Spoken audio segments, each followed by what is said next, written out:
Stanford University. It's been a wonderful 24 hours. I would like to say thank you to the three speakers this morning, Carl and Nita and Tom, for spectacular talks, in addition to the ones that we had yesterday afternoon. Yesterday I was wondering what are those guys tomorrow morning going to do for an encore, but the encore has just been fantastic, and thanks to all of you.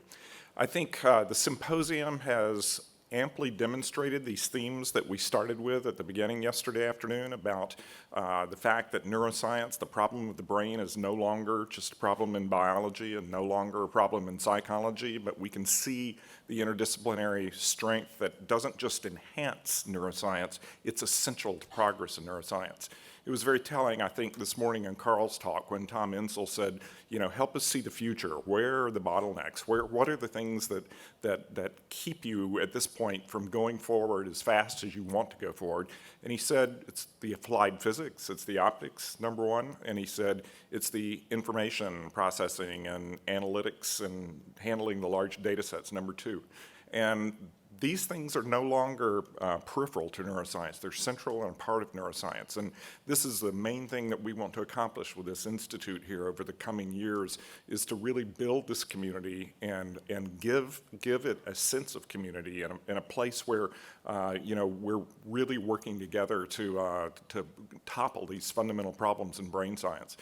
John Hennessy said it very well. I mean, I've been accused of trying to get the Stanford faculty, every Stanford faculty member, to discover their own inner neuroscientist. Jennifer Raymond accused me of that, but our president has discovered his inner neuroscientist, and that's a wonderful thing to see. And in addition to John's support, we've had strong support, as I mentioned yesterday, from Ann Arvin, the Dean of Research, and from John Etchemendy. And I think with that kind of support at the university level and with the talent of the people in this room and the natural creativity of the people in this room and our colleagues who are not in this room, I think we have great things in front of us here in neuroscience at Stanford. Neuroscience has a distinguished history at Stanford, but the best days are still to come, in my opinion. And I look forward to being a part of that. I think of myself sometimes as trying to serve this community. Some people look at me and say, you're doing a great job of leadership. And I say, yep, I'm their leader. I have to catch up with them, right? And get in front of them a little bit for a little while.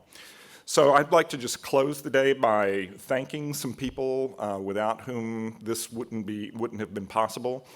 First of all, this day is, you know, and yesterday are the culmination of the effort of a lot of people who've worked for 10 or 20 years to help bring about the reality of a campus-wide interdisciplinary neuroscience program. Some have been mentioned already today by Brian Wandel.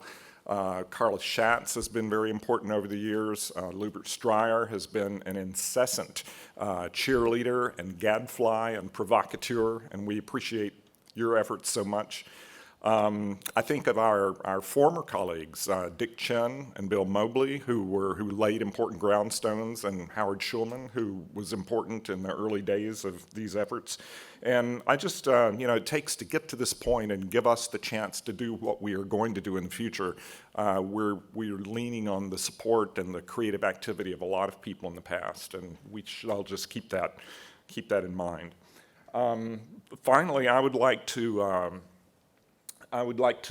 thank the S&I staff. I mean, we are a lean operation. We've been in existence for about 15 months now, and there are people who have just really worked hard to pull this thing off today.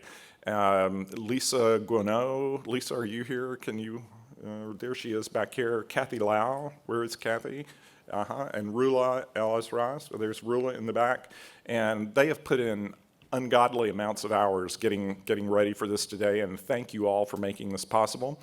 But I can just say from my own personal experience of the last 15 months, there's one person who I could never have done this without, who has really kept me on the straight and narrow and kept organization going and taken care of just so many things behind the scenes that I haven't had to worry about, and that's Tanya Raschke.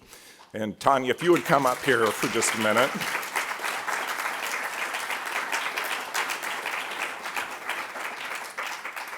All of you have seen emails from Tanya, and you've seen her presence at our various meetings and things, but I just want you to see her up here on the stage. And we just have a small token of our appreciation. Oh, that's beautiful. Thank you so much. Yeah. Thank you very much.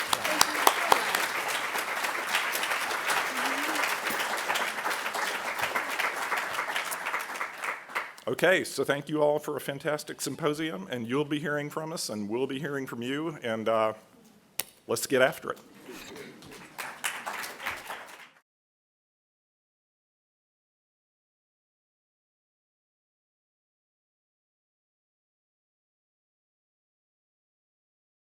For more, please visit us at stanford.edu.